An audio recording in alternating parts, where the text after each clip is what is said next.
Hello and welcome to Salute Your Sports. I'm Kamenenchev here with Tom Castleman. It's Chiefs Red, baby, the Kingdom, Super Bowl champs. I told you, Tom, do not doubt Patrick Mahomes. Do not doubt Andy Reid on 2 weeks. Kansas City with an awesome Super Bowl win, the third most watched Super Bowl of all time. It was a great game, one of the best Super Bowls ever, one of the closest Super Bowls ever. Look, I had the Chiefs, you had the Eagles. We both acknowledged on this show, though, this was going to be a very close game. It was going to likely go down to the last possession. And we were right. It was a close game. Two pretty evenly matched teams. Such a fantastic game. We'll recap all of it. What does it mean for Mahomes' legacy, Andy Reid's legacy, Jalen Hurts? I mean, just what happened in that game? Because it seemed like Philadelphia was in complete control of the first half, and then things post Rihanna's halftime show did go Kansas City's way. So thorough, complete recap on the Super Bowl on the way. We'll have some NBA midseason awards, the MVP, Coach of the Year, maybe a little NBA midseason prediction. It is All-Star Weekend, so we'll touch on that a little bit as well. Betting locks, sports trivia, statements of the week, and more. Tom, I'm fired up to talk sports. I mean, the Monday morning quarterback, there is literally no better time to do it than after the Super Bowl. It's Wednesday afternoon quarterback here at Salute Your Sports. But I can't wait to get started. How you doing today? Doing fantastic. Really enjoyed the game. I know I sent you a little video about, doing a homemade style of Super Bowl food where I baked my own pizza, fried my own calamari, basically the sort of thing that I could easily go out and drop 40, 50 bucks, but a lot easier, a lot more efficient to do that at home, and everything was delicioso. So it was great to have that for the Super Bowl, and of course we were blessed with a phenomenal game. Something that I don't know if we're necessarily going to get into it a whole lot, but certainly kind of an anticlimactic feeling to the end of the game, simply because nobody wants to see a penalty really deciding the game. It's so much more entertaining if it's a drive down the field. The right call. But that's exactly it. You make the call and you have to live with that consequence of the game. Just, it was one of those things where it's like, yeah, it's holding, and it's also disappointing that this is how the game ends. But for the 58 minutes prior to that, it was riveting material all around in the game. Not quite as riveting. I wish the turf had been a little bit more riveting, I guess would be the funny play around there, because players were slipping left and right. Absolutely atrocious surface. And hey, it's the ones at Soldier Field. No reason for the Bears to consider moving out to Arlington Heights, but I very much so digress. Talking about the Chiefs and their victory, trailed most of the game, lost the battle of possession in terms of time of possession, outgained by the Philadelphia Eagles. What were the keys to the Chiefs getting the win in this game? One of the keys was you jinxing the Eagles, because the coin toss, what is it? Winner always loses. You texted me saying Super Bowl's over. It was like the last eight or nine Super Bowls. Yeah.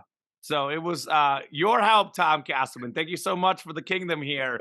But yes, I didn't jinx the Bucks or the. I think I've texted this like 2 years in a row. Once I became aware of it, third time's the charm. Well, it was also the first time since 1999 that a quarterback who won the league MVP won the Super Bowl as well. So Kurt Warner in '99. Now Mahomes does it this year. Statistically, if you look at the stats, Philly probably should have won the game. They outgained the Chiefs 417 to 340. They had the 35-47 to 24-13 edge in time of possession. This stat I heard on the radio, so I wasn't able to write it down. But I want to say they said that it was like the third least time of possession in Super Bowl history to win the Super Bowl, something like that. Eagles led the game most of the way, 10 at the half. KC's second team ever to come back from behind, down double digits at the half to win the Super Bowl.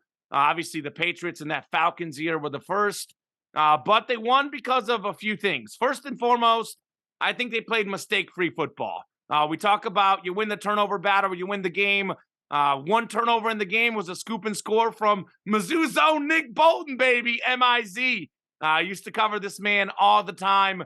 When I covered Mizzou sports. Super nice, super humble guy, a 3-star recruit, Tom Castleman, that now, a late second round pick, and he might be the best linebacker in all of football. So that was key. But yeah, that was it. I mean, the turnover made the difference, the scoop and score for Bolton, and then 3 penalties for 14 yards for Kansas City. They literally did not make mistakes. They didn't drop passes. They didn't have penalties. They made the clutch plays. But I think a huge factor was Andy Reid. I mean, Andy Reid and Patrick Mahomes, those two guys went into the locker room. They came up with the game plan. Obviously, with Mahomes' injury, he wasn't going to run around as much as he does. By the way, the Chiefs' offensive line was enormous. They didn't allow a single sack in this game. Kadarius Toney with the punt return was really big. That doesn't show up on the total yards. But I think that Kansas City said, look, we're not going to air it out this game. Maybe Mahomes won't have as much time to pass, combo with the ankle injury, combo with the Eagles' defensive line. We're going to dink and dunk you to death. We're going to slant you. We're going to throw these 10, 15-yard passes. And it worked. 1 incomplete pass the second half from Mahomes. Andy Reid, look, part of it was luck. Part of it was bad defense. But the fact that there was 2 wide open touchdown passes. I mean, look, Tom, you and I both could have both completed the pass and caught the touchdown. That's how wide open Kadarius Toney was. That's how open Sky Moore was. I told you, by the way, look out for those 2 guys specifically. Do you remember that?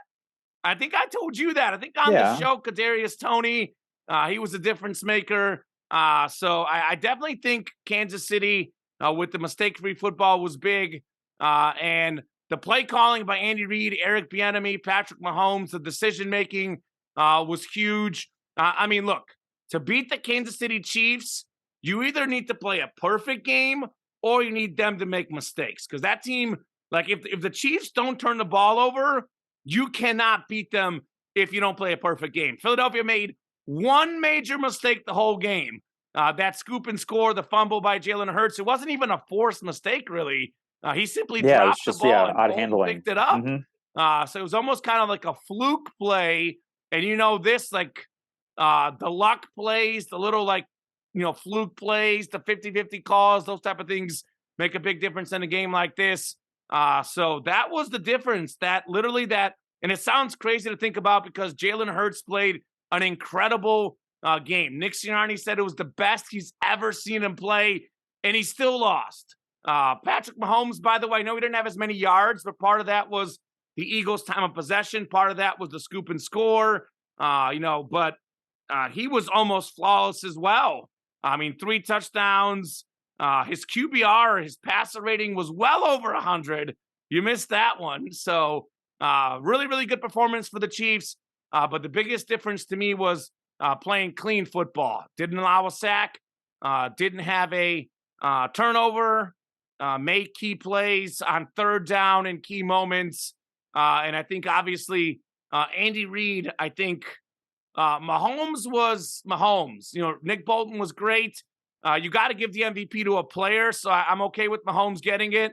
But it did feel like Andy Reid, to me, was probably the true MVP. Him and Bieniemy. I don't know exactly who contributed to what, but those 2 guys together dialed up quite the game plan on offense, as well as the offensive line as well was phenomenal for the Chiefs. 3rd most sacks of all time for the Eagles, and Kansas City holds them to exactly 0 in this game. Yeah, I mean, just touching up on that Andy Reid, Eric Bieniemy point, to hear Andy Reid tell it, Eric Bieniemy is as much responsible as Andy Reid is for the offense. And that's kind of important as we've come to the end of this head coaching cycle where not 1, but 2 coordinators for the Philadelphia Eagles find themselves in head coaching positions. And Eric Bieniemy yet again finds himself with no head coaching offer after, let's see, out of the past 5 seasons, he's been the offensive coordinator for a top 5 NFL offense, including the best overall NFL offense in 3 of those 5 years. So curiouser and curiouser as to why he is not able to parlay his bona fides into having an opportunity to be a head coach. But as far as, how to win this game, basically, it's taking advantage of everything on the edges. It's being opportunistic and making that scoop and score play, which was huge. And I agree completely. Like the reason why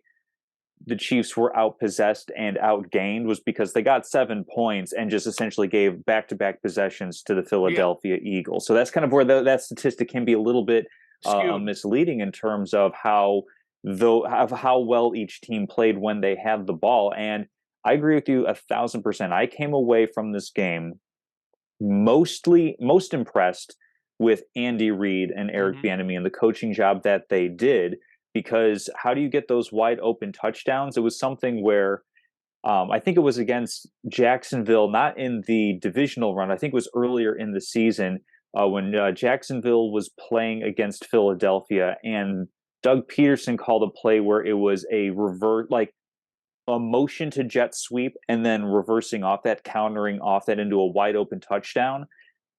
Not only did the Chiefs do a great job in identifying that as a key play in that part of the field, in that red zone area, Philadelphia didn't adjust to it the second time.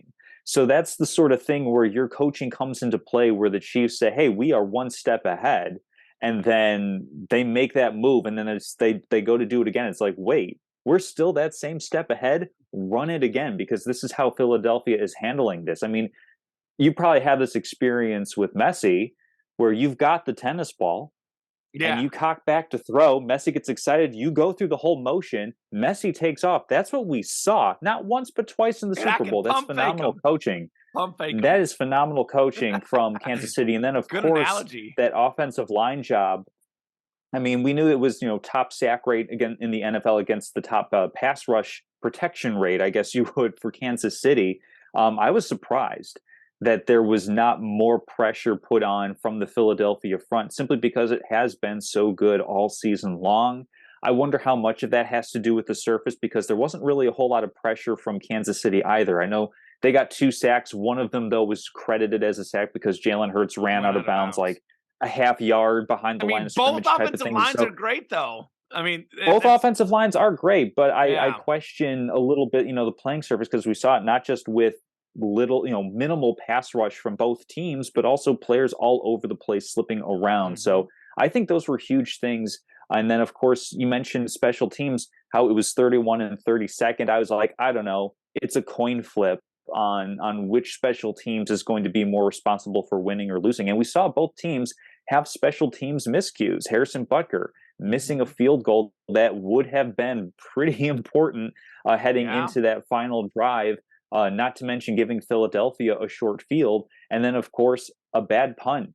Not great coverage, outkicking the coverage, low line drive punt, and giving Kadarius Toney that full head of steam to make it back to what was like the 5-7 yard line, something incredible, about the best field position. Almost took it the entire way. And perhaps for Philadelphia's sake, it would have been better if he had. So that's the sort of stuff that, around the margins, to win the Super Bowl, you need those little things and you need to take advantage of them. Kansas City was able to. And even though I feel Philadelphia did outplay them, Kansas City a bit cleaner and took advantage of the mistakes when they were there for them. So that kind of leads into now the next topic of Kansas City coming back from double digits. This is something that they've done in multiple Super Bowls now. This is something that I believe Patrick Mahomes on his career is 14-10.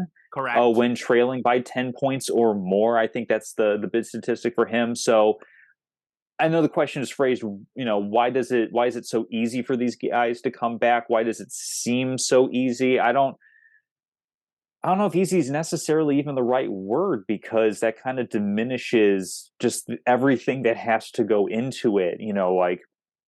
How are these guys so great at coming back? Actually, might be even the better way, because I want to make sure we're propping these guys up. They make it look easy. That's how great they are at doing it. What kind of goes into that?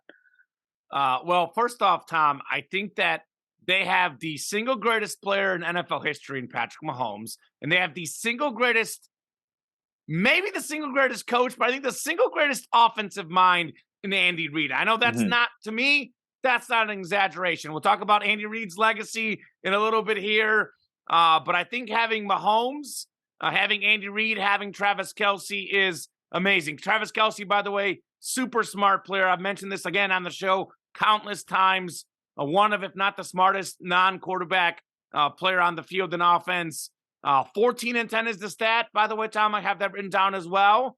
Mhm. And they were down 10 points in both of their Super Bowl wins, come back from behind to win more. I think part of it, though, you know, all these people are human beings. Believe it or not, Patrick Mahomes, Andy Reid, the rest of the Chiefs are human beings. I think there's something to be said about just having that extra little amount of focus, that extra little bit of like, we're going to be 100% on top of this because they know they have to convert when they're down double digits. They know that they can't waste a possession. They can't get cute. They have to be 100% precise. And the human nature is when you're that good of a quarterback, you're that good of a coach, you have that good of a tight end, you have the ability to really focus in when you really have to make a play, you simply make the play. I think a lot of it is confidence, though. Again, these guys are human beings. All the athletes will tell you we never think we're out of a game. I'm willing to bet you this is just my ballpark estimate. It might be completely off base, Tom, but my best guess is that about 75, 80% of these teams that get down double digits, they think they're done. I mean, that's true. You can say what you want, but there is that innate feeling of you think you're done. Mahomes never thinks he's out of a game. This dude could be down 3 touchdowns like he was against the Texans in the playoffs during their first Super Bowl run. It doesn't matter. He thinks he can come back from anything. When you have that confident quarterback in the huddle who believes that he's going to come back, you believe it as well. And part of it is the fact that they've done it so much. Now that they actually have a winning record when they're down double digits, and their head is like, oh no, we have a long way to go. And their head is like, been there, done that. Let's do it again. So the cumulative confidence, the cumulative talent. Again, I don't think this is an exaggeration. I think you take Patrick Mahomes and Andy Reid, that is the best offensive coach quarterback combo ever. So it makes sense they'd be the most likely to come down from behind, down double digits. It is interesting, though, how different it is now for Kansas City. Since they lost Tyreek Hill, that almost made Mahomes a better quarterback because he had to look through more reads, had to spread the ball out more. It used to be that they would get down double digits and they would, quick strike you with like a 3-play, 70-yard drive. Now it's more methodical, more of this shorter passing game. I know one of the drives was obviously set up by a great, punt return for Tony, but now they can beat you in all sorts of ways. They can beat you dinking and dunking you. So it's the talent and the confidence, to me, are the biggest reasons why they keep on doing this. Yeah, I think a big key, in addition to all of that, I mean, we're talking about great quarterback, great coach. I mean, this isn't the first time in NFL history we've had that. I think also a big part of it is just the style of game that we are now seeing in the NFL, where defensive rules, or just basically penalties and rules for offense and defense are structured in a way that more points are generated. Leads aren't as safe as they were 10, 15, 20 years ago when we talk about, like that Baltimore Ravens team that won in, 2000, Chicago Bears team that made it to the Super Bowl. I mean, we're talking about a time in the league where, it's easy. The rules make it easier for there to be more of these comebacks, and certainly nobody's done it better than the Kansas City Chiefs. They end up in these positions. 24 times.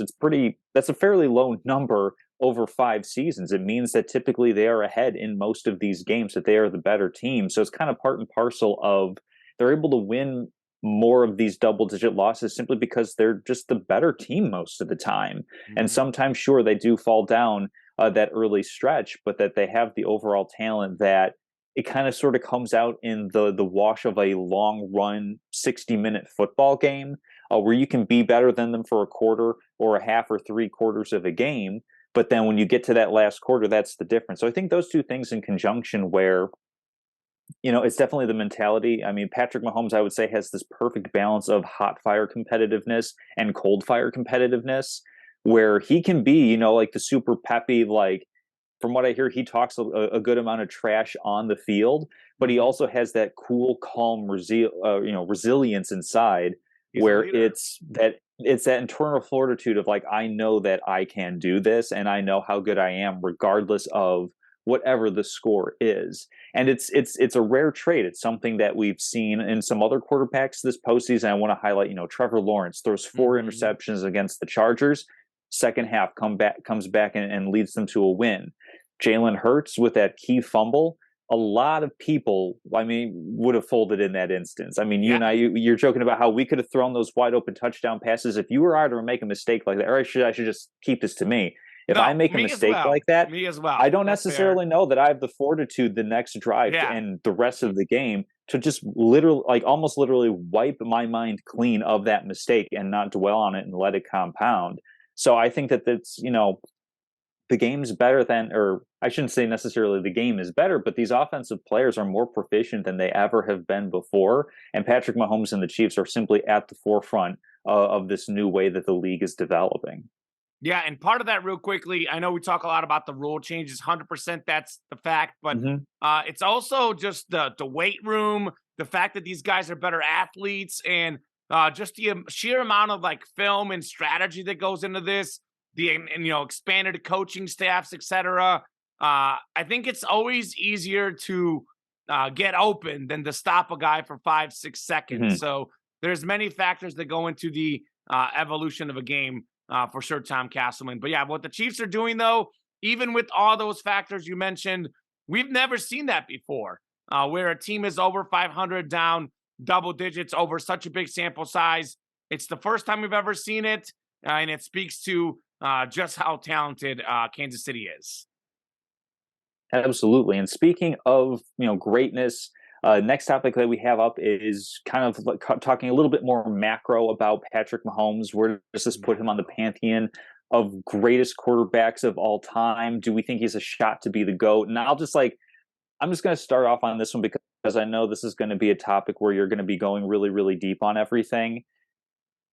I'm finding myself more and more with social media and this greatest of all time conversation, really finding myself in a spot where I don't necessarily really like even having that sort of talk all that much, because basically greatness for the, first off, it's a non-quantifiable trait necessarily, or to say one thing is greater than the other. You could say, hey, what's the greatest movie of all time? Well, there's so many different genres type of thing.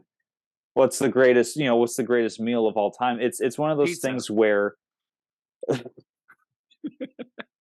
cheesecake. Cheesecake. I'll amend my answer. Cheesecake.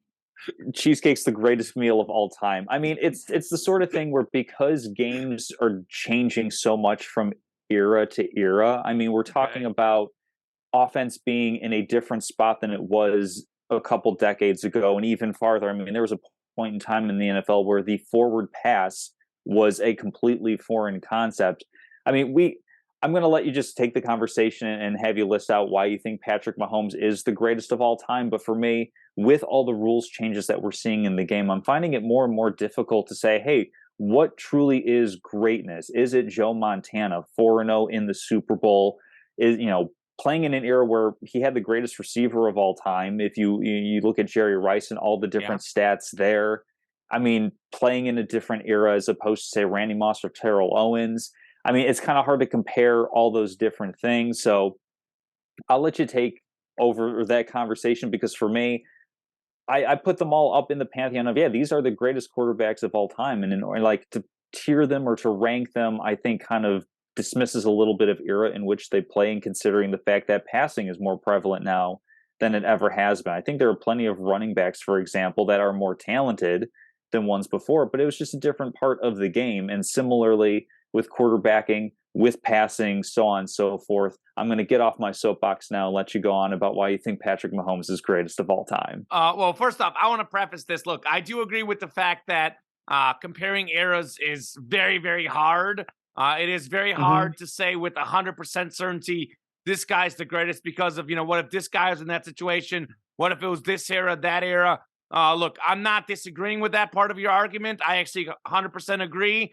I also think, though, you're being no fun, Tom Castleman. It's fun to rank them.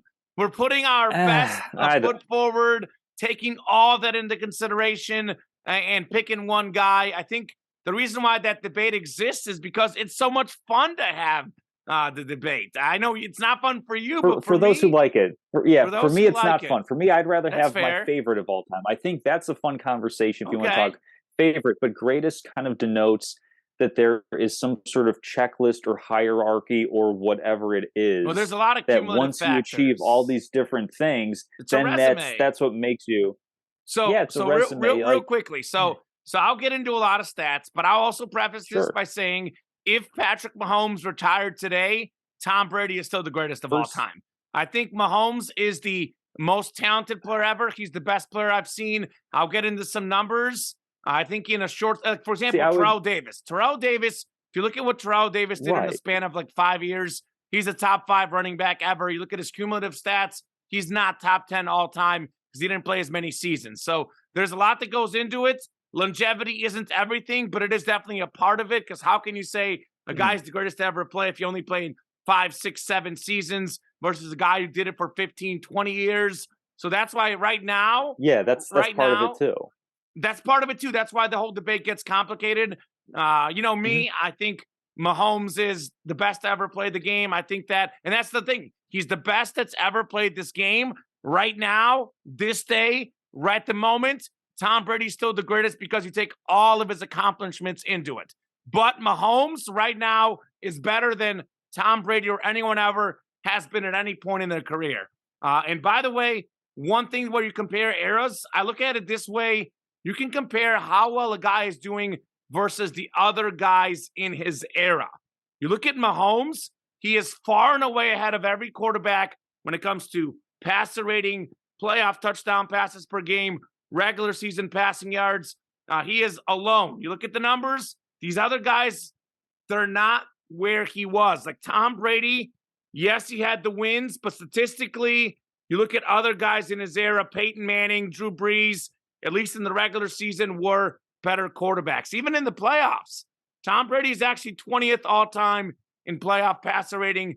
Patrick Mahomes is first all-time, by the way. So very different eras. Very hard to compare 100%, but relative to where Tom Brady was with his contemporaries versus where Mahomes is. I mean, look, Josh Allen, Joe Burrow, Jalen Hurts, these guys are great.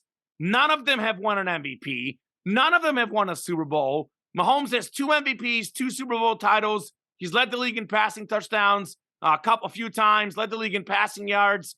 He is statistically clearly above everyone else in both the regular season and the postseason. Tom Brady had the team success, but during his era, it's actually Peyton Manning has the most NFL MVPs, Tom Castleman. It's not Tom Brady. So it's a different sort of level of dominance. I'll drop some stats here for you, though. Mahomes is now one of 3 quarterbacks in league history with 2 regular season MVPs and 2 Super Bowl MVPs. The other 2, Brady and Montana, who we talked about. Mahomes, Tom, is already 8th all-time in playoff passing touchdowns already. He's 6 away from being 5th most ever and 11 away from the 2nd most ever. So Tom Castleman, if Mahomes goes on a run next year, at the end of next year, he might be 2nd all-time in playoff passing touchdowns. That is wild to think about. He's well on track to pass Brady for most ever. He's got the 10th most pass yards in postseason history. If he retires today, his resume is already top 10 quarterback, if not top 5 best ever. And by the way, again, eras are different. It is a bigger passing era, but when the stats that I'm about to list are so significant, think about this. By the age of 27, Mahomes has the same amount of rings as Brady. He's got 2 MVPs. Brady had 0. He has 192 passing touchdowns to 97 for Tom Brady. He has almost double the passing yards. And Mahomes, get this, Tom. Tom Brady, early in his career, he was a game manager. Mahomes is a gunslinger. Mahomes has less interceptions than Tom Brady did at this stage of his career. So obviously, as much as I love Mahomes, I'm guessing that by the time he's in his 40s, the best, if he's still playing, probably not going to be quite at the level Tom Brady's in his 40s, but he is so far ahead of Tom Brady. He's so far ahead of the rest of the guys. It's not like it's close. We used to have the Brady Manning debate. that used to be a debate, right? I mean, Brady was ahead because he had the Mhm. rings, but that was a legitimate debate at one point. Would you agree? Brady versus Manning? I mean, I know Brady was ahead, but it was a legitimate debate. Yeah. You could argue Yeah, that Peyton was Manning. I remember those college days. I remember, Yeah, Jonathan Deutsch, Chelsea Chandler. Like, yeah, I remember those but it debates. was a Yeah. debate. Like, look, right now, Yeah. Mahomes versus Burrow versus Allen versus Hurts versus old Brady versus Rodgers. I don't think there's a legitimate debate out there. Mahomes is Mhm. clearly number one. I mean, yes, Brady was number one, but it wasn't clear. It wasn't by a lot. Mahomes right now is clearly top dog in the NFL. So for me, he's the greatest player to ever play the game. The stats back it up. The eye test backs it up. He's not yet the GOAT, though. So that's where I kind of agree with you. The Mhm. distinction, the greatest ever to play versus the greatest of all time. To be the greatest of all time, you got to have longevity to it. So right now, Tom Brady is still the greatest of all time. Mahomes is the greatest to have ever played the sport. So Mahomes has a ways to go. You know me, I'm not all about rings. There's many other things that quantify how good you are, but he's got to put up more Mhm. numbers. He's got to do this for 10 more years. He's got to be consistent. Do I think he can do it? 100%. He just did this on one leg.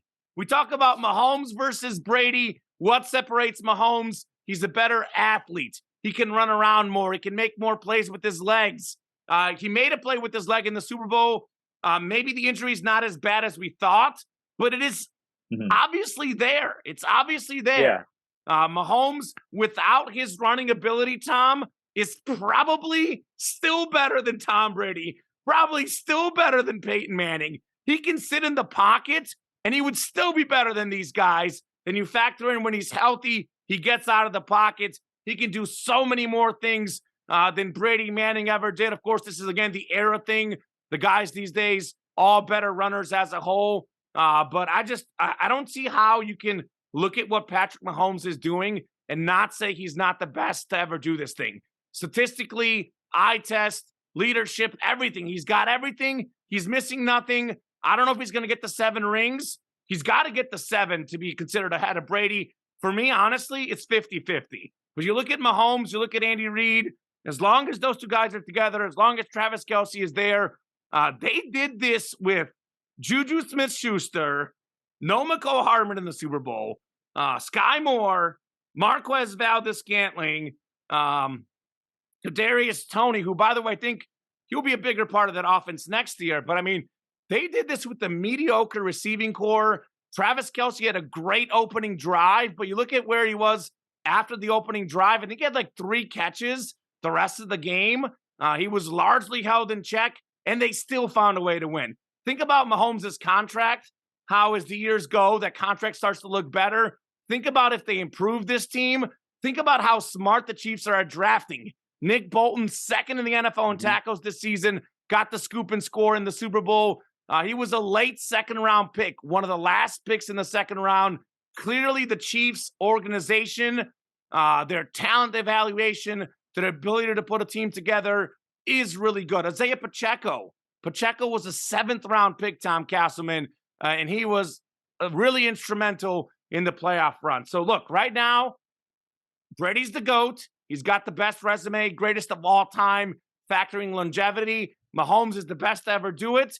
I think by the time it's all said and done, Mahomes will surpass Brady in my eyes, no question. In the country's eyes, it's going to go down to the rings. But you look at the stats, if Mahomes gets 5 or 6 rings, which I think he can do for sure, you could still argue he's better than Brady because in Brady's first few Super Bowl rings, as good as he was, the defense was the biggest reason they won. Mahomes is the biggest reason the Chiefs win. So that's where I land on this. Right now, if he retires, Tom, I put him top 5. Can't put him number 1 yet, but in 10 years, I'll probably put him number 1.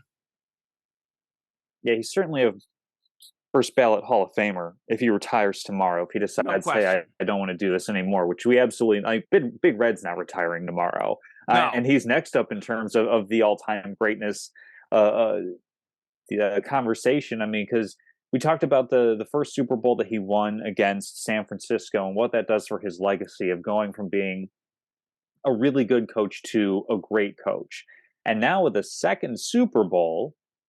that I think elevates him up into that next level of conversation where we're talking about Shula, Walsh, Belichick.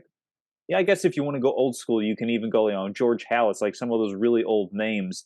Don't forget Tom Chuck Noll. Landry, Chuck Noll, of course. I mean, this puts Andy Reid as one of the greatest coaches in the game. He's up in that pantheon of the top tier of the top tier of coaches. And I think in large part it's because we've seen probably, I'd say, like, for Andy Reid, and this is probably part of the reason why he's my favorite coach of Same. all time, is because we've seen him grow over the course of his career. Because what we saw was kind of like a almost a mini Kansas City situation out in Philadelphia, where he got to what was like 4 NFC championships games in a row, Hmm. and it took a while to get over the hump, and then making it to the Super Bowl, losing to the Patriots in that one season. And that Andy Reid, I think rightly so, was kind of criticized at times for his clock management. You know, is his team anything more than a great regular season team that's going to fizzle out when it comes postseason time? And then we see him go to Kansas City and kind of sort of have the same thing start up again. I mean, if you want to kind of like draw a line between quarterbacks, you could say he had Donovan McNabb, who was a good, maybe borderline great in his era quarterback type of thing. Like, I'd say really good quarterback. And then you have him go Hmm. to Alex Smith, who I would say is pretty Average. good quarterback A- type of thing. good. Um, Good quarterback. with Andy Reid, he was a pretty good quarterback, I would Right, say, but without Andy somewhere Reid, he'd between be okay and good. average. Right, exactly. Yeah, Average like for a starter. Obviously, if you're 16th best quarterback in the right. world, you're really good. But relative to an NFL Yeah, starter, pretty average. yeah, pretty good, average to pretty good. So like that's kind of like the tie that we have between those, and then it's getting Patrick Mahomes. And I remember kind of like that conversation between Mahomes, Trubisky, and Watson about how the quarterbacks are going to rank. And of course, putting aside the personal issues that have come out much later, I thought in my mind, well, Deshaun Watson's clearly the best quarterback to take because he has the resume, the bona fides, everything. Patrick Mahomes, from what I recall, his scouting report was all about has all the potential in the world. Can you rein it in? And Andy Reid has done that. And I think he's taken Patrick Mahomes, who's a smart player in his own right. And when you put smart people together, they collectively get better and better and better. So I think that kind of that growth process that we've seen Andy Reid go throughout his career, of going from a good coach to a banging on the door, but there's a ceiling above him, and now breaking through and being in that conversation of other coaches who have won multiple Super Bowls, who have won all these conference championships, been to more conference championships, because he hasn't won every single one that he's coached in, all these division titles. He's definitely up there as one of the greatest coaches of all time, and certainly he's right. I don't know if he's right there with Bill Belichick as far if you want to talk about greatest coach of the era or whatever, but he's certainly the foremost offensive mind in the game, in the same way that we talk about the Air Coryell offense, Coryell going to the Hall of Fame, Walsh in the West Coast, and then Andy Reid kind of advancing that West Coast offense to where it is today. He's certainly one of the greats of all time. Yeah, I mean, look, so I think every single, believe it or not, I'm going to go out and say this, Tom. There is Hmm. no one in this world who is perfect. We all have minor weaknesses. Even my favorite Lionel Messi, even Patrick Mahomes. Uh, it's all about growing. I think that the clock management with Andy Reid was a little minor issue that obviously got a little overblown. I think, but that's something that he did figure out as he went later on. But I actually think he was a brilliant coach in Philadelphia too. I think the biggest difference, I mean, like you said, everyone's going to grow. I think he was already a very good coach, though. I Hmm. simply think that in Philadelphia, he did not have the talent. Donovan McNabb was a good quarterback. He had horrendous receivers.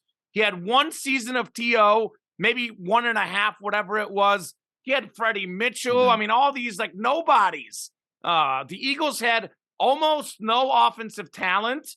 They had some decent running backs, sure, but what does Andy Reid like to do? He likes to pass the ball. He did not have the available talent there, and he was still getting to the NFC Championship game anyways. So I think that Hmm. the biggest reason of him falling short in Philadelphia wasn't clock management. It wasn't that he wasn't ready for the stage. It was simply the fact that because of his coaching, they were over exceeding what they were as a football team. So I think this whole notion of Andy Reid can't win in the big game, all this stuff is, I think, complete malarkey. Personally, I think the biggest reason, I mean, you mentioned it, Alex Smith, pretty average quarterback. McNabb was better than average, but you look at his weapons. He was my favorite quarterback from that era. Yeah, I mean, you factor in everything. Philadelphia's offense, talent-wise, maybe above average, but nothing special whatsoever by any means. Andy Reid made it look better. Andy Reid made Donovan McNabb look better. I know it was later in his career, but in Washington and Minnesota, he played in Minnesota. He was not the same player as he was with Andy Reid. Part of that age, part of that Andy Reid. Alex Smith, I mean, look, Alex Smith with the Niners, he got benched. The dude got benched. Alex Smith with the Commanders, again, good player. Smith with Reid, much different. Or was it I think it was a football team? Alex Smith was injured. Colin Kaepernick came in and he never got the job back because Colin Kaepernick was playing. Anyways, I think that's how it went. So kind of sort of bench, but injury facilitated that. I'll just say that to me, I think Andy Reid always had it. Like everyone, Tom, he wasn't perfect. Like everyone, has got to grow. But for me, the biggest reason why he wasn't winning is there was simply a lack of talent there. Now, here are the numbers for you, Tom. You know how much I love numbers. Again, comparing eras gets very tricky. I do agree with that point of your arguments. But Andy Reid today, Tom, he is currently second all-time in playoff wins. Second all-time in playoff wins behind Bill Belichick. He is fifth all-time in regular season wins. He is one away from tying Tom Landry for fourth. Obviously, come next season, he'll pass up Tom Landry as the fourth most wins ever.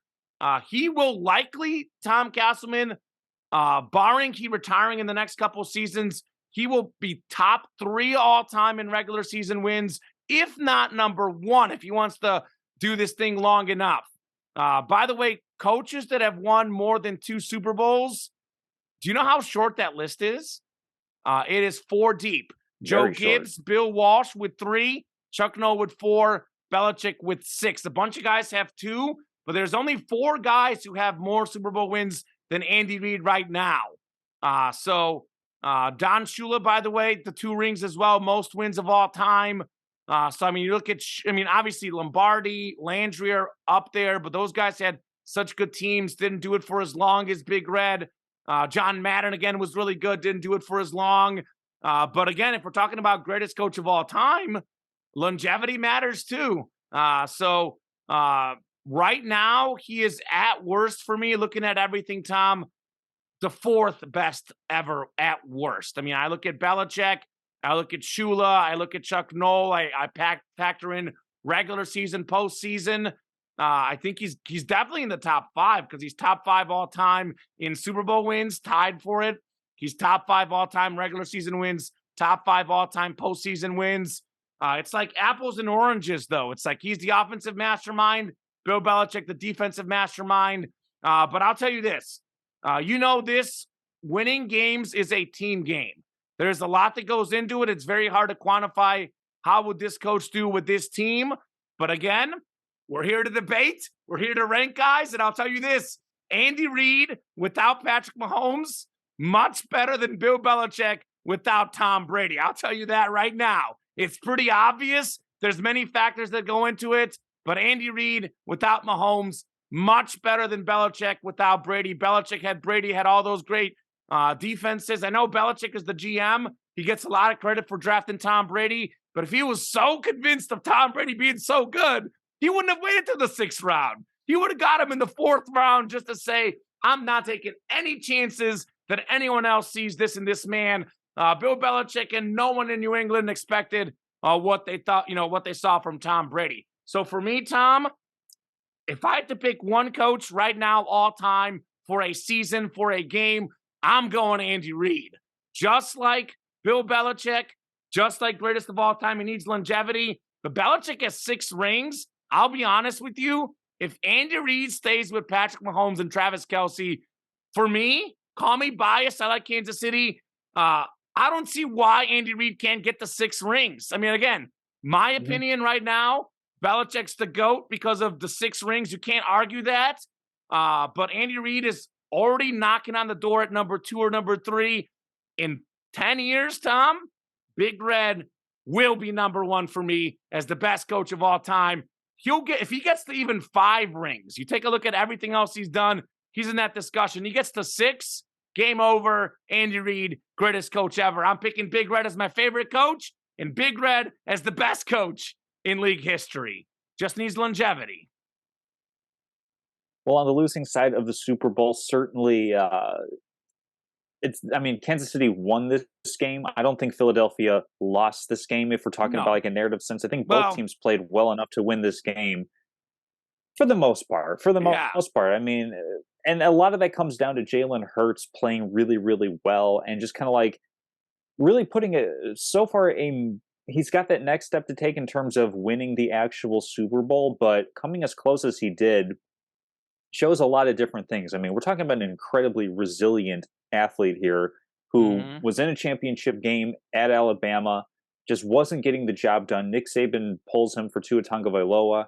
He goes to Oklahoma, plays well there, second round pick in the NFL, and has progressed from being, he's just a runner, his throwing mechanics or whatever. And yeah, there's a lot around him, but that has to be true for any quarterback to have success. I don't think it's a simple drag and drop if the Bears pick Patrick Mahomes number 2 overall. I don't think we're celebrating 2 Super Bowls in Chicago, quite frankly, because the rest of the infrastructure simply wasn't there or hasn't been there for those particular teams. I think that sort of thing matters. So Hurts playing incredibly well in the Super Bowl, coming back from a crucial back-breaking mistake and not letting it snowball into something much worse, answering the bell pretty much every single time the Eagles had possession. Do you think that he is a top 5 quarterback in the NFL right now? No question. How do you think he kind of projects out over the next 5 to 10 years? I'm going to stop this argument here of Jalen Hurts. Anyone who thinks Jalen Hurts had a fluke season, you are 150% wrong. Jalen Hurts is hands down a top 5 quarterback. This guy can pass the ball. If you watched the Super Bowl and you walked away thinking Jalen Hurts can't pass the ball, you're lost. Look, the stats, 300 whatever plus pass yards, but some of the passes he made, perfect position into coverage, the one on Goddard down the sideline. I mean, what in the world was that? I mean, Jalen Hurts can 100% pass the ball. He is probably, to be honest with you, Tom, I know Justin Fields and Lamar Jackson are a little bit faster, but if you factor in what he could do with 1 yard to go, with how strong he is, and actually the fact that he is more likely to get out of bounds, he might be the most dangerous runner in the league. But his passing is awesome. Now, he is 100% a top 5 quarterback in the NFL, and I think he'll be a top 5 for the next 10 years. I'll be honest with you, Tom. I'm starting to think, look, by the way, 374 total yards, 4 touchdowns. The one fluke mistake comes back from behind it. 14-1 as the start of the season, 35 total touchdowns, 4th in QBR, 4th in passer rating. Statistically, he was the 3rd or 4th, second best quarterback in the league. All sorts of numbers. I've got Mahomes as the clear number 1. You know that by now. I've got Joe Burrow as number 2.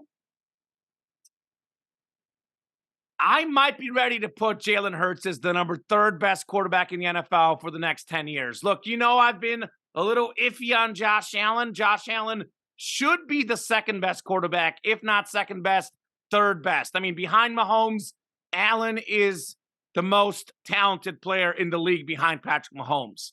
But given that Allen makes a lot of really head-scratching throws. I mean, even Mahomes, when he turns it over, it's because he's going in the double coverage. Of all the elite quarterbacks, Josh Allen makes more passes that are straight to the other team where you're like, what was that? I mean, we talk about smart quarterbacks. You talk about smart decision-making. Josh Allen, that's not something he does well. Jalen Hurts, on the other hand, of any quarterback in the NFL, he might be the smartest. I mean, he's asked to do so many decisions. Not only is he choosing who to pass the ball to, but the run option they run. Does he keep the ball? Does he keep going? I mean, there is so much put on this young man's plate, and he has delivered time after time after time. delivered literally every game this season, did not really have a bad game the whole year. Maybe the one loss he lost against Washington, but certainly in this game, you can't blame Jalen Hurts.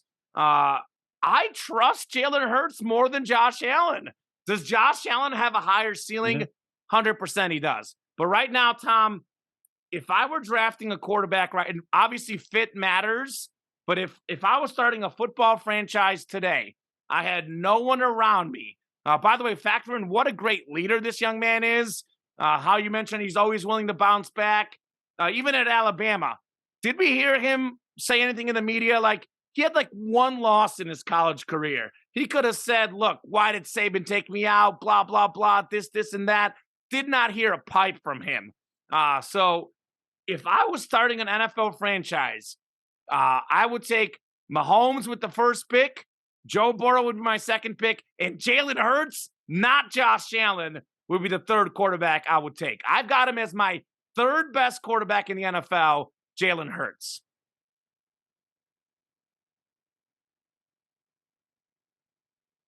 Yeah, I would agree with that as well. It goes Mahomes, Burrow, Hurts is 3 for me. I mean, Allen's really in this position now where he has shown that he has all the talent. But can he put it all together and be consistent? That's really the next step. Right now, he's right there with, I would say, Trevor Lawrence, Justin Herbert as kind of like that next Tom? Hello? year. I think he's more talented. He just has to put it all together, quite frankly. All right. I lost you there for a second, but I heard the end of what you were saying. I think we might have missed like 20 seconds of you talking. Okay. So what I'm doing, because I just got a notification that my connection's unstable, I am closing as many tabs as I possibly can. Okay, cool. To get back on track. All I heard, I'll give you, if you want to do it one more time after you close the tabs, I basically heard Hurts third best quarterback, but you were kind of in and out for pretty much everything you just said. So if you want to do a little quick rundown once you close the tabs, hopefully that helps the situation.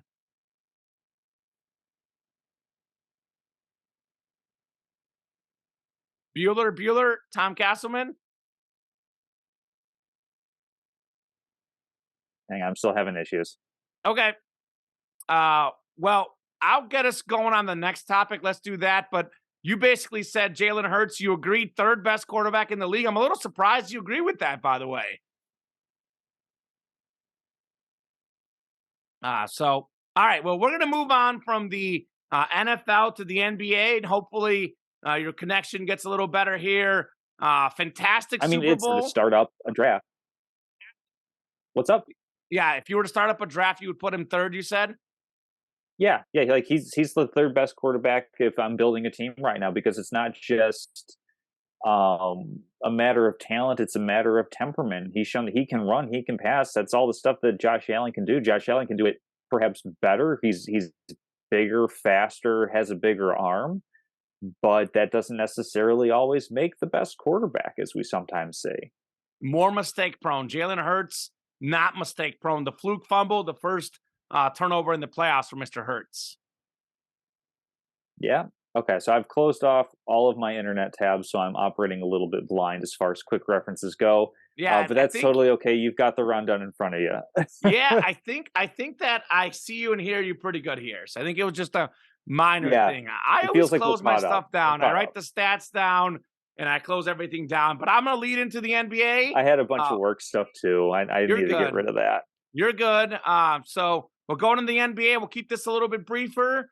But I do want to talk about sort of like a quick little rundown of our midseason awards and touch on the All-Star game real quickly. So let's get right into it. NBA midseason MVP, not who you think is going to win at the end of the season, not who, whatever the betting odds are, who you personally have as your midseason MVP. A lot can change. It's not a slam dunk race, but who's your midseason MVP right now? My midseason MVP is the current reigning MVP, Nikola Jokic. he just continues. I don't know if it's just like a statistical or analytical darling as far as player efficient rating or whatever goes, but Yes. he is the guy in Denver. And we saw last year what he was able to do without much around him because of all the injuries. Well, now we're seeing him keep that same kind of level of efficiency up while also sharing space and role and significance with Murray and Otto Porter, or not Otto Porter Jr., Michael Porter Michael Jr. Porter Jr. Aaron coming Gordon back playing from well, by the way, injury. too. Absolutely. Everything's like really humming smoothly out in Denver. I've got him as my MVP at the midseason point. I mean, a little bit of that also kind of factors with all the different trading that's been going on. But we saw like Kevin Durant, who I thought was going to be MVP, going from uh, Brooklyn to Phoenix. I think he's still fantastic, but I don't know like what that does necessarily for an MVP campaign. And quite simply, Brooklyn not performing up to the level that they were expected to. Even when you trade away a guy like James Harden, if you have Kyrie Irving, somebody of that talent, you're supposed to be top 4 team. Brooklyn not quite up there, whereas Denver is consistently atop the West, despite perhaps on paper not being the most talented team, whatever that means to whomever. I think that's pretty significant. So Nikola Jokic is my guy. Yeah, Nikola Jokic has to be the guy, too, by the way. Leads the NBA in win shares, player efficiency rating, offense shares, offensive rating. I mean, he literally, if you look at like plus minus, all these stats, when he's on the court, he is the most efficient and the most valuable player in the league, bar none. Look, Tatum's having a great season. Giannis, Embiid, Luka, they're averaging more points, but this guy's his 25 points, Tom. He's shooting 63%, but he takes 3-pointers. 39% from 3, 82% from the line. He's getting 11.4 rebounds, 9.3 assists as a center. 9.3 assists. I mean, look, Magic Johnson was getting like 20 and 11, and they loved him. He's getting 25 and 10, Jokic is. We're looking at a guy who's essentially top 5 in passing, top 5 in rebounding, and he's out there scoring with he was 12 for 14 the other day. And unlike Russell Westbrook, the turnover king, with all of the ball he has, Tom, he gets 3.5 turnovers a game. That is actually a pretty low number relative to the assists, the points, the rebounds. I mean, how often this man touches the ball? His turnover rate's actually fairly low. He's fairly efficient with the assist-to-turnover ratio, and he's very efficient with the shooting. He just does more. He's like Luka, Embiid, and Giannis in one, even though he's probably a worse athlete than all of them. He's got like the scoring ability, but then he gets the rebounding ability of Embiid. He's got that unstoppable nature of Giannis. I mean, Giannis, Embiid, Luka are putting up amazing numbers. They're not that far behind Jokic. They can catch him if he ends up being close. Sure, they might not give him the MVP for the third year in a row, but right now, Nuggets have the best record in the West. They're just a game back of Boston for the best in the league as a whole. If you look at the player efficiency rating, the win shares, everything, but it's even if you watch the game, I have gotten a chance to watch a few Nuggets games this season, and he scores a very quiet 25 points. He's kind of the point guard on the court, and he always makes the right pass. And believe it or not, his 9.3 assists, he gets a lot of hockey assists. The assist to the guy who passes to the other guy. His vision, his understanding of the game, his court vision. I mean, honestly, I'm looking at the smartest basketball players I've ever seen, Tom, and vision and understanding. It's like, I think of 3 guys: Larry Bird, LeBron James, Nikola Jokic, and Magic Johnson. Those are probably the 4 like smartest players I've ever seen in NBA history. Michael Jordan, Wilt Chamberlain, obviously very smart, but they dominated more with sheer athleticism, skill, etc. I'm looking at smartest guys in league history. Jokic is up there with LeBron, Larry Bird, Magic Johnson for me as some of the smartest guys that ever played. Yeah, Jokic, I mean, he's gotten better every season. We want to take away the MVP last season. They got like a lower seed. He still got the MVP. How are you going to keep it away from him if they've got the 1 seed in the West? Midseason MVP and likely regular season MVP when it's all said and done, Jokic. Absolutely. So I think that leads us into coach of the year at the midseason point. And for me, I'm going to go with Sacramento Kings Mike Brown as my coach of the year. He has the Kings a perennial laughing stock around the NBA, up at third in the Western Conference. It's just a really weird. We're not used to seeing it go Denver, Memphis, Sacramento as far as kind of the upper echelon of the Western Conference, particularly of late. I mean, he has De'Aaron Fox, Domantas Sabonis playing at an unbelievably high level. So yeah, it's coach of the year kind of starts to fall into this category of who does more with less type of conversation. I mean, I'm sure, we could say Malone out in Denver because they're doing so well, but I'm going to go with Mike Brown on this one. I actually agree with you. I was actually looking at some of the front runners on some websites, and actually a lot of them have Joe Mazzulla with the Celtics. They've got the top record. A lot of love for Taylor Jenkins with the Grizzlies, who's done really well. They're the 2 seed in the West, by the way, with not that many great players around Ja Morant. I know they're good players, but Taylor Jenkins seems to be a guy who does more with less. Last season and this season, Jacque Vaughn's getting some love. I know you talk about the Nets should be higher, but there's been so much chaos, so many injuries. It's not like we've had Kyrie and Durant there the whole season. Now they're both gone. But that Nuke Thomas kid is doing great. So I don't think the coach of the year is really, really close. There's probably about 7 or 8 guys who could all get this, and I wouldn't be upset. Really, really a tight struggle for me. It's very, very tight. But I actually am going with the same guy as you, Mike Brown. And Mike Brown is a heck of a basketball coach. My goodness. Had LeBron and the Cavs in the finals when they had lesser talent. I know I love Steve Kerr. I love Golden State. I know that there's injuries, a lot of things that goes into it. But Mike Brown, even when Kerr got hurt, did great as a coach. And maybe part of the reason why they're struggling a little bit is Mike Brown not being there as the second sort of coach for the Warriors.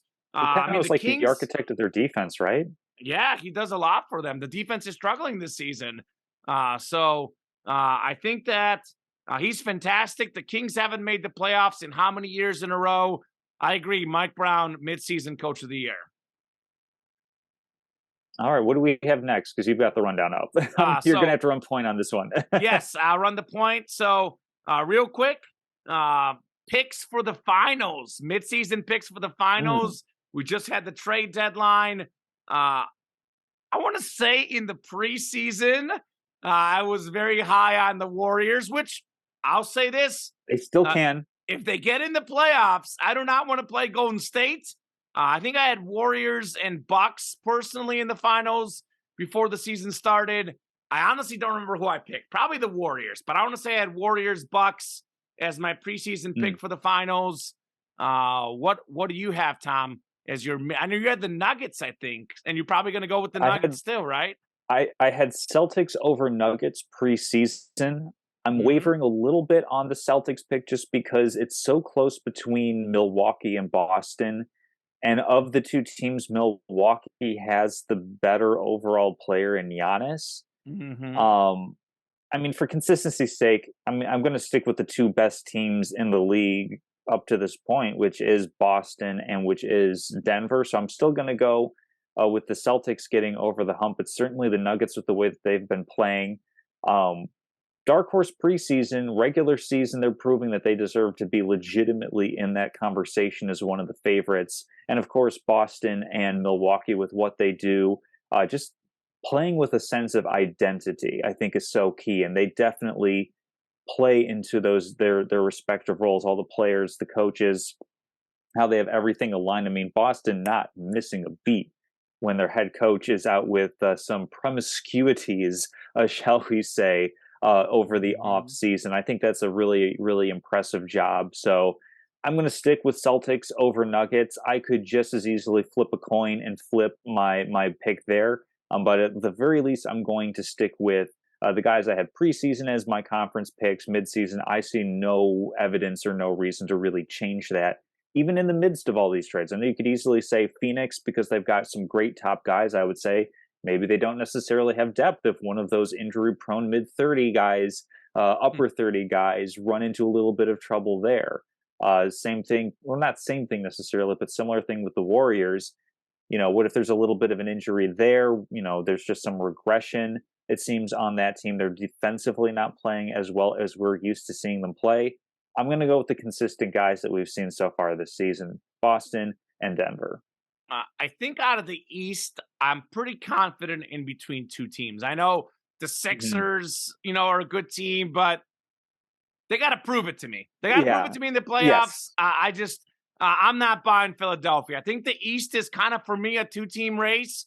It's Milwaukee and Boston. Maybe part of me is picking the team that I want to win. I think definitely is a little bit of a toss-up, but I actually look at the playoff series last year. Boston with the home court. I think, they had the home court. They barely beat Milwaukee without Chris Middleton.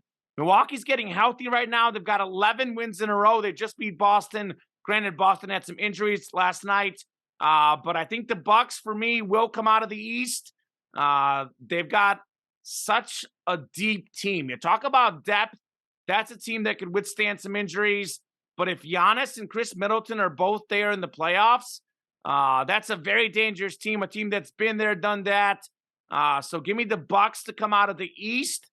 And then the West, I don't know. That's the best answer. I would not confidently bet on any team out of the West. The Nuggets obviously got the 1 seed with Jokic. Obviously, for them, it's like, can Murray and Porter Jr. stay healthy in the playoffs? Because if so, they have a real shot to make the finals. We'll see if that could happen. I think the Suns have to be a contender. I think you put Durant with CP3, with Devin Booker, with DeAndre Ayton. They're a contender for sure. The Warriors, for me, are always a contender. It does feel like that's a team that could flip the switch in the playoffs. I know their road record this season has not been good, but they have like the all-time record for consecutive road playoff wins in a given series. Like, I think it's like whatever many series in a row with the road playoff win. Mhm. I don't know that the seeding matters that much for Golden State. Those guys are so proven in the playoffs, so proven on the road. And the roster is actually pretty similar to last year. I think it might be a little bit of that championship hangover. Maybe they're a little bit tired. Maybe they gave it all, but I know Curry's hurt right now, but Curry's sitting a little bit. We kind of had that happen last year, and we saw the best version of him in the NBA Finals. So sometimes getting a little bit of rest is actually sort of like a blessing in disguise, if that makes sense. So between the Sure. Nuggets, Suns, and Warriors, it's like you might as well flip a coin. My heart wants to go with the Warriors because that's what I have in the preseason. Mhm. But somewhere in my brain, I don't know if it's going to work out. A guy might get hurt, but Phoenix is going to be my pick with very little confidence.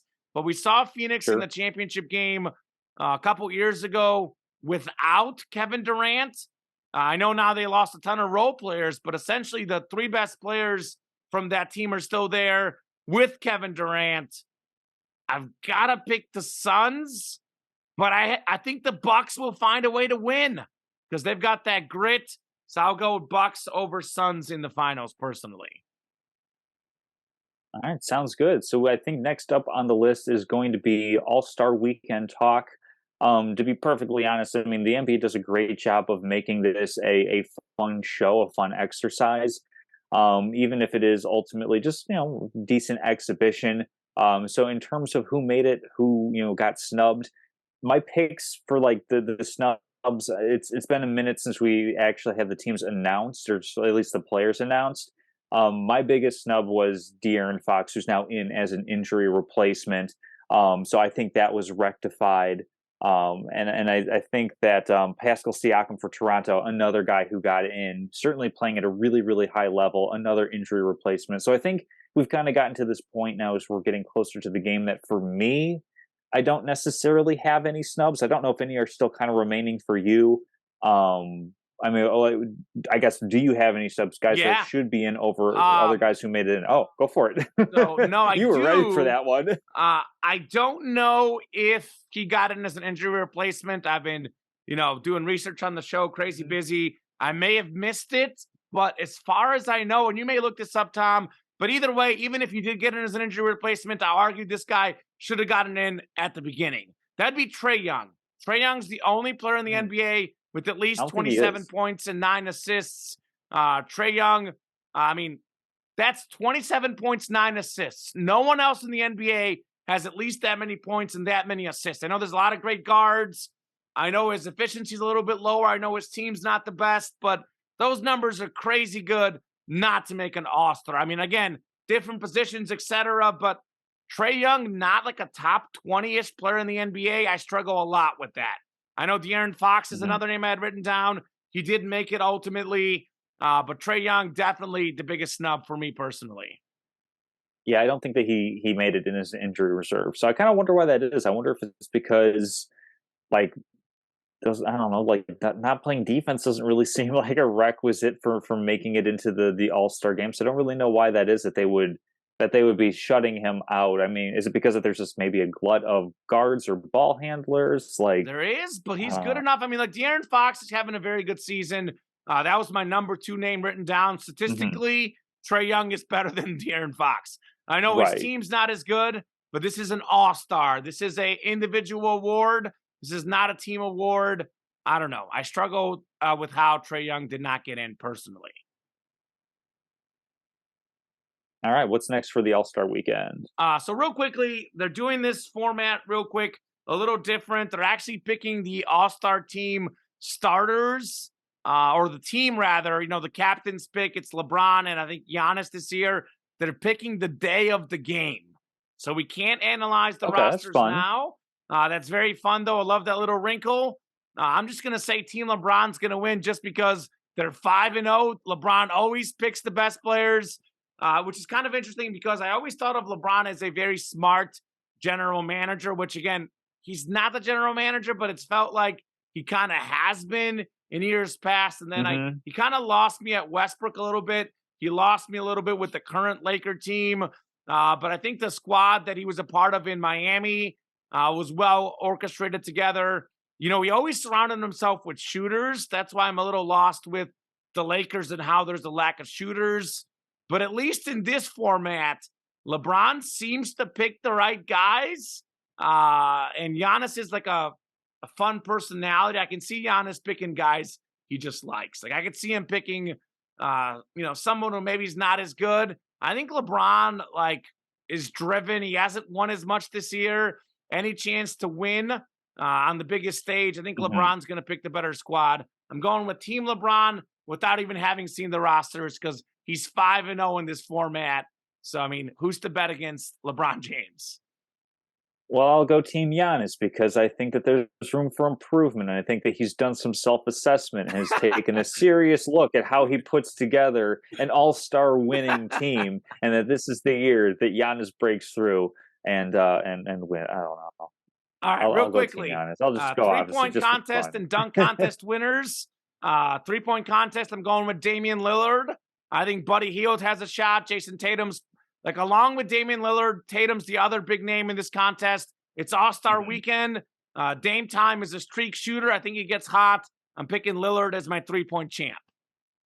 Yeah, I can't go against my guy Dame Lillard. I have him as well. For the slam dunk contest, I don't know. The name Jericho Sims, that sounds like a fun name. But then again, you go Kenyon Martin Jr., that's a familiar name. That's a dad, former Cincinnati Bearcat, one of those key pieces to the New Jersey Nets team that just really got smoked every time they played the Spurs in the finals. So yeah, like father, like son, big leaper, Kenyon Martin Jr. to win the dunk contest. All right, I got Trey Murphy III. Speaking of big leapers, a little bit smaller guy. The smaller guys tend to do better in the dunk contest historically. Give me Trey Murphy III to win the dunk contest.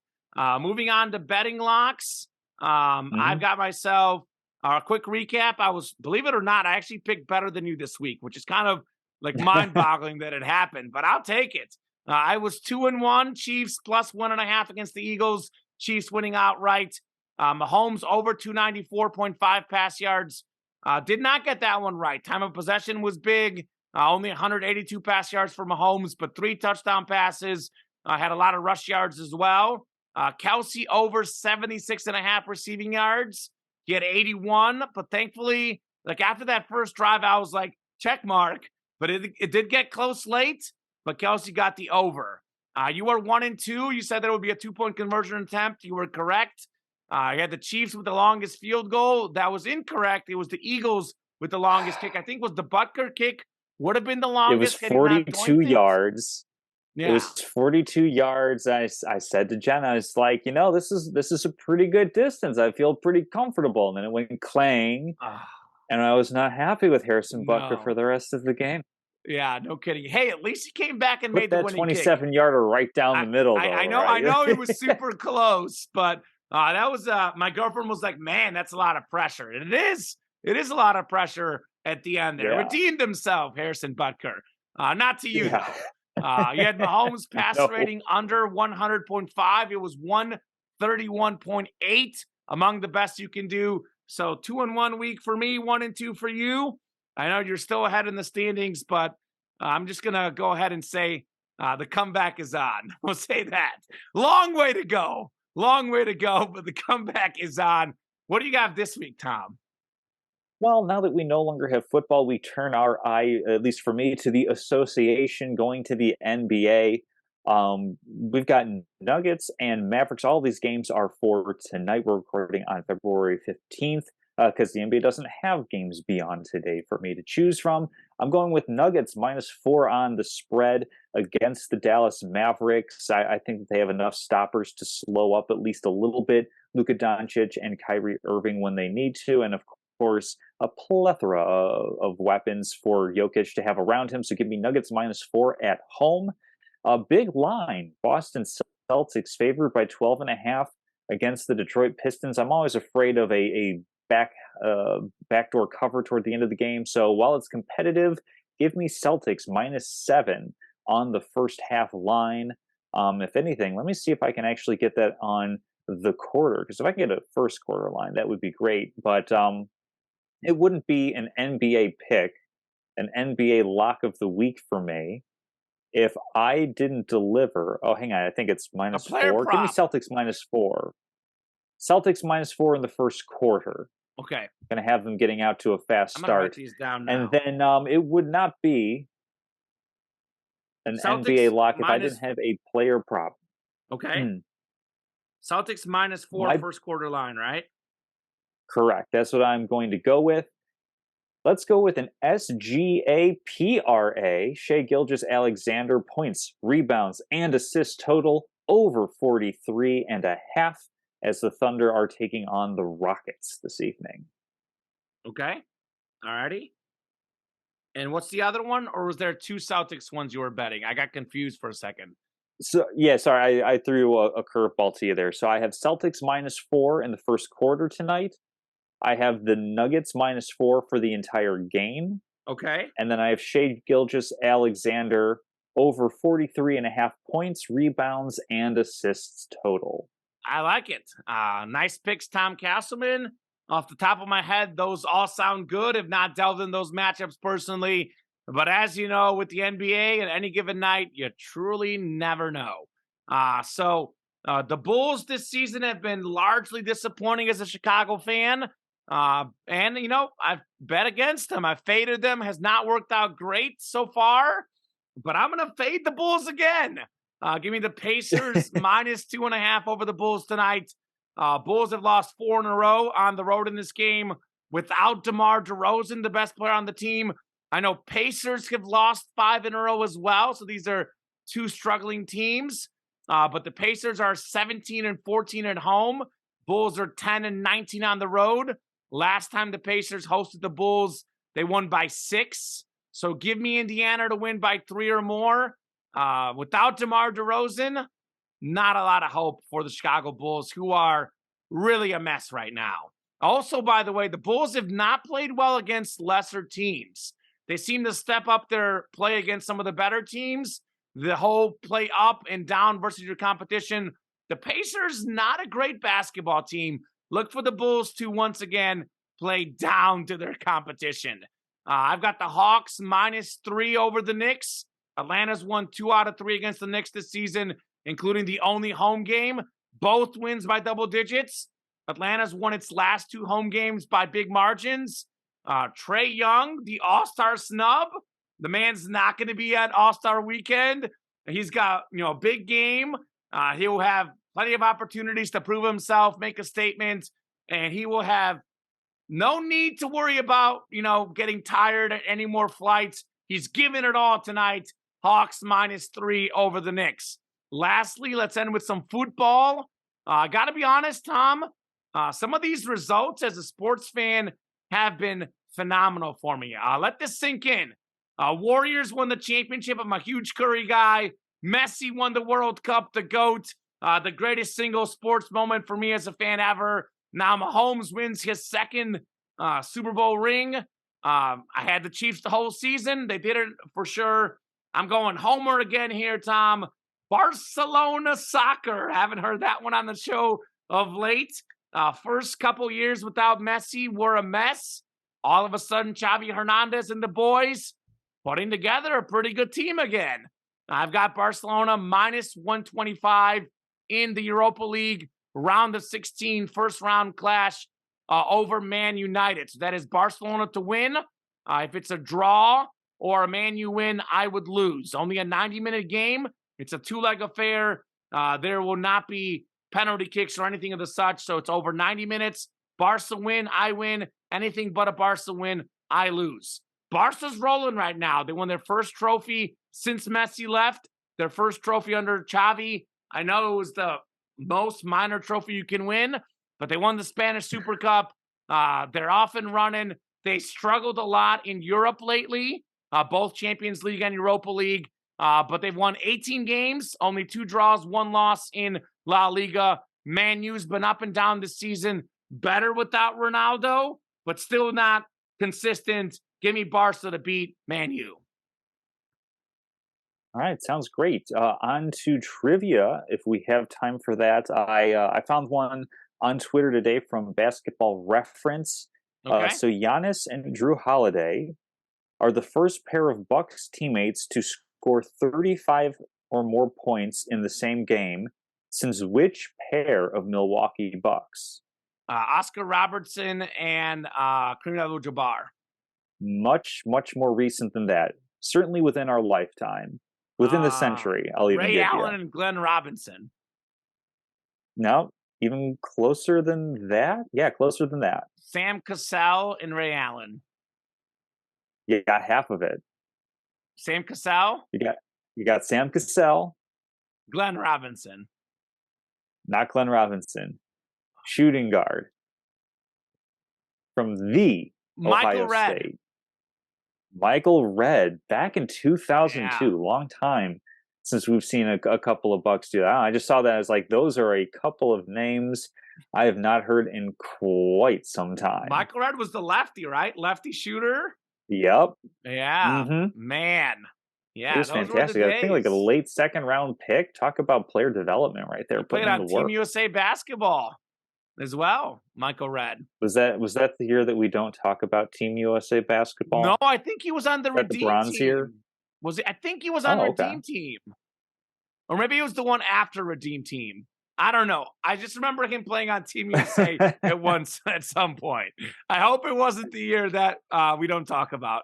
All right. Well, I kind of had a trivia question that was easy. I already hit on the trivia question. It was quarterbacks with 2 rings, 2 Super Bowl MVPs. Who are they?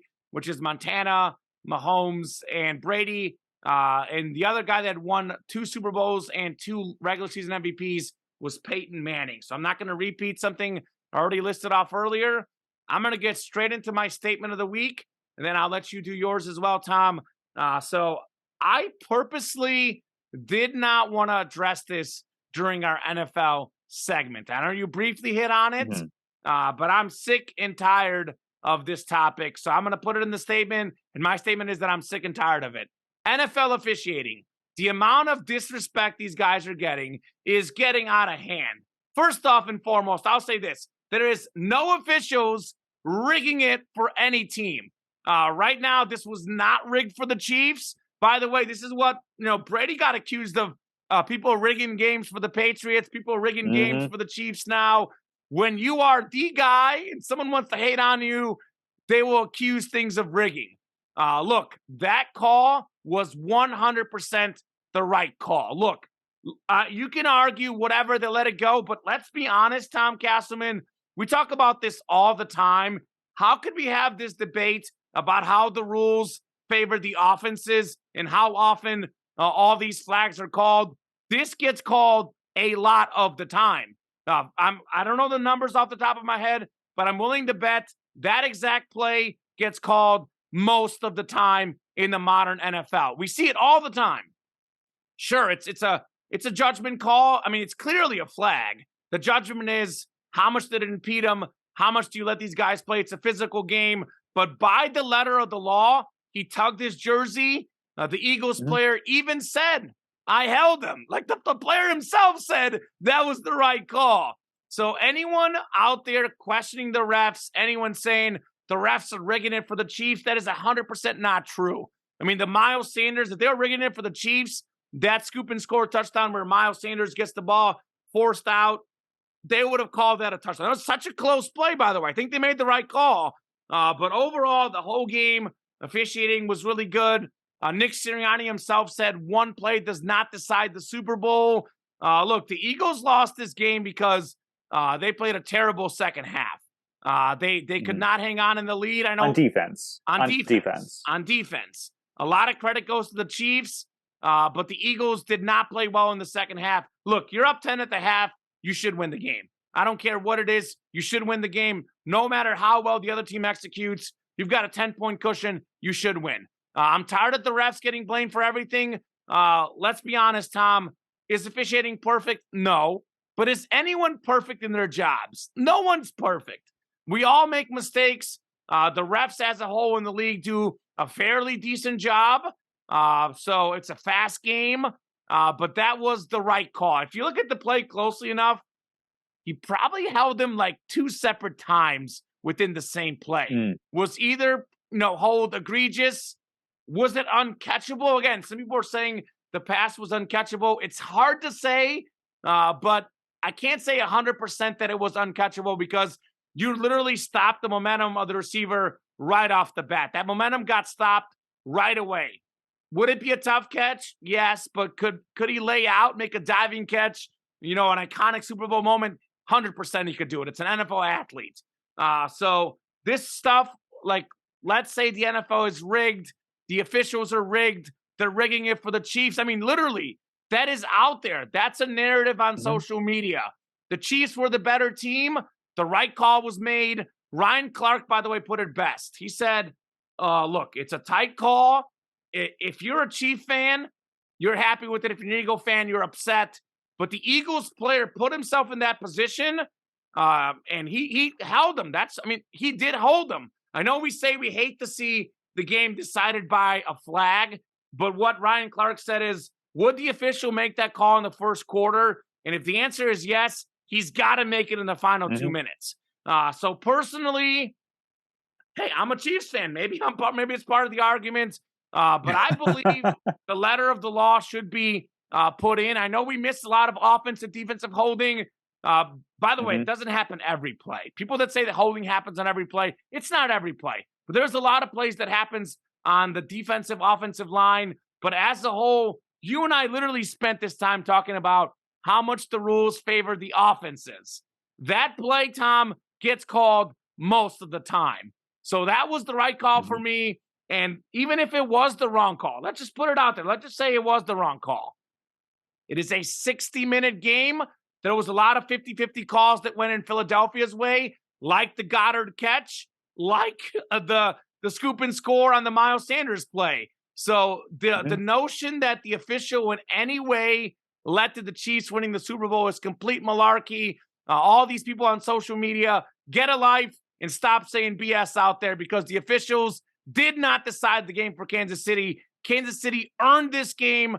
They deserved this game. None of this was on the officials, who, by the way, made the right call.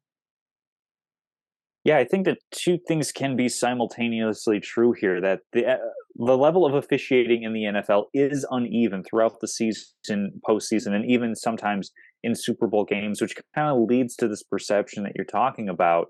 Something that I certainly would like to put out there. NFL referees, being an NFL referee is not a year-round position. It is a seasonal position, and they're compensated pretty well for it. But most, if not all, of these folks have jobs that they go to after the NFL season is over. Little food for thought. Roger Goodell got paid $63.9 million this year for being the NFL commissioner. I think that the NFL owners can come up with a little bit of cheddar to put together a year-round program or make these officials year-round where they have full benefits, where they have full salaries, and actually work on making officiating better. Part of this is certainly fandom, but part of this is also, whether it's good or bad, tied to the gambling world. I mean, when we have an incident where it was the punt that hit off a wire, most likely, but somehow the officials, there was no way to determine if the ball hit the wire. I don't know, maybe go to that sky camera. This is the game with Philadelphia and San Francisco. We see it all the time where receivers make a catch and then they're saying hurry to the line of scrimmage because they feel they may have like bobbled it a little bit. You know, the fact that we still have to have the conversation of is it or is it not a catch? The NFL can do a lot of things to dispel these narratives about the game being rigged, about the game being controversial. It's just a matter of if they want to make that investment. Part of me cynically thinks that they don't want to, because this is part of what drives content, what drives traffic for the NFL, is that people are going to talk about these calls if they are controversial, that Ryan Clark is going to make these statements, that James Bradbury has to come out and say, yeah, I held him, it was a penalty, but you still have people screaming and howling about it on various social media outlets. Maybe the NFL doesn't want to fix the problem. Me, as a little bit of a purist, I like a game that's called as close to perfect as possible, and we have the technology to do that, whether it's spotting the ball, whether it's determining whether a catch is made or not. There are ways that we can do this a lot better, and I think I agree. It would go a long way to dispelling this false narrative that officiating has an outsized importance on the outcome of a game. For my statement of the week, Paul, I want to say one thing real quick. I know you have to go to work. I just want to just real quick to your point. First off, I don't think money is necessarily the solution, because I think that's part of the problem. These referees have a lot of pride. As someone who's officiated games before at a much smaller level, I've got a lot of official friends having covered local sports. Look, these guys want to get it right. I don't think making it a full-time job is going to help anything. The one solution you could do, though, I mean, if they're doing it year round and learning, I think that can make them better. I think they can. I don't know if that's true, because I think it's such a fast game. The NFL game is so fast. All these professional sports are so hard to officiate. I don't think you can legitimately create a scenario where it's a perfectly called game. There is one thing that could improve, though, and it does involve the NFL putting in more money. Like these refs probably should be full-time, not for the fact that they're going to get much better, but more so for the fact that they deserve it. But what they could do is they could add more officials. That is one thing you could do, because you get more eyeballs on the plays. That is an area where the NFL could put more money in. I just don't buy this narrative that if these guys had even more time, these are the best of the best at their craft. It's just such a hard game. Anytime athletes are moving at such a fast level, there will be missed calls. There is no way you can perfect it. Now, we can work on tweaking the replay system. There's little things we can do, kind of like soccer's got the goal line technology. Is the ball over the net? Is it not? There's little things like that you can do, but you will not eliminate mistakes. And again, it's kind of hard to review penalties, because that is such a judgment call. Because if we did review penalties, if you could have X amount of challenges, there would be more penalties called rather than less. So I don't know. Like there's little things you can do, but it's a fast game, and I don't think you're going to ever perfect officiating, because it's just so many bang bang calls with great athletes. But go ahead for your statement.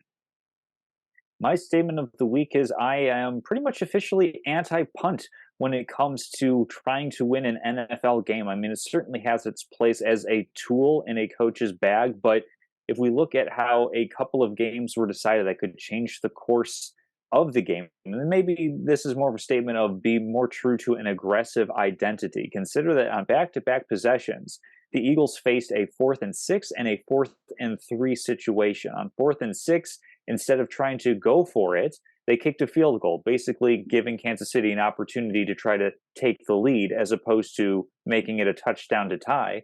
And then on the subsequent possession, the Eagles opted to punt it, leading to a 65-yard return to the 7-yard line, setting up ultimately the winning drive for Kansas City. If you go back a week prior to that, Cincinnati with a punt, Joe Burrow, I think it was like a 4th and 2. What coaches need to do now, we talk about how great these quarterbacks are. Coaches need to trust in their quarterbacks a lot more than what they're letting on. I mean, we look at how Kansas City played. How often did Kansas City decide to go out and punt? Not often. I think this is the sort of thing that we need to see more of out of the NFL. It makes for a more entertaining product. It also makes for, a winning strategy. Look at how well we mentioned earlier in the program, Philadelphia with the time of possession. Part of that is because on these 4th and manageable situations, or on like 3rd medium, 3rd long, the coach isn't saying, hey, we need to get a first down in 3 downs. It's, let's call a play to get us within a manageable 4th and distance a situation where we can open up the entire playbook and actually trust the offense. All these cliches that go around punting of, we're going to trust our defense. Well, if you trust your defense, shouldn't you put them in shouldn't you be trusting your defense no matter where on the field the opposing team gets the ball? Put some faith in your offense. You're saying you don't have faith in your offense, the most important part of a football team, arguably. You're saying that you don't have faith in them in going out and getting 10 yards. All you need is 2.5 yards every single play, and you will never lose a football game, ever, if you get 2.5 yards every single play. So I'm not the first person to this bandwagon. I know there are other people who are here driving the bus. I'm just grabbing the next open seat I can find available. I am officially anti-punt. Everybody should be going for it just about every down, with, of course, some exceptions. But anything that's, 4th and manageable and short, or anything in plus position, you should be going for it, even from and trying to win the game as opposed to trying to manage it. If it's 4th and 2 from my own 20, if I have Jalen Hurts 4th and 2 from my own 20, I'm going for it. I'm saying we're going to pick up 2 yards and we're going to keep this ball, because otherwise I'm kicking it to the Chiefs and giving it to them, they're 40, they're 30. Patrick Mahomes and the Chiefs can get that, no problem. I'm going to trust in my offense and keep the ball out of their hands. Yeah, it makes me think of when I covered high school football in Arkansas. There was I covered the state championship. I covered this team several times. They weren't a local team, but they played the local teams. One of the Little Rock teams, their coach literally had a strategy. They never punted. Literally, I covered the game. They went for 4th and 10 from the 5-yard line. That was the strategy, never punt. And they won multiple state championships. So overall, it worked. More or less, I agree with you. I think that, again, depends on who you are, depends on who you're facing. I think like anywhere near midfield, I think that's a smart strategy most of the time.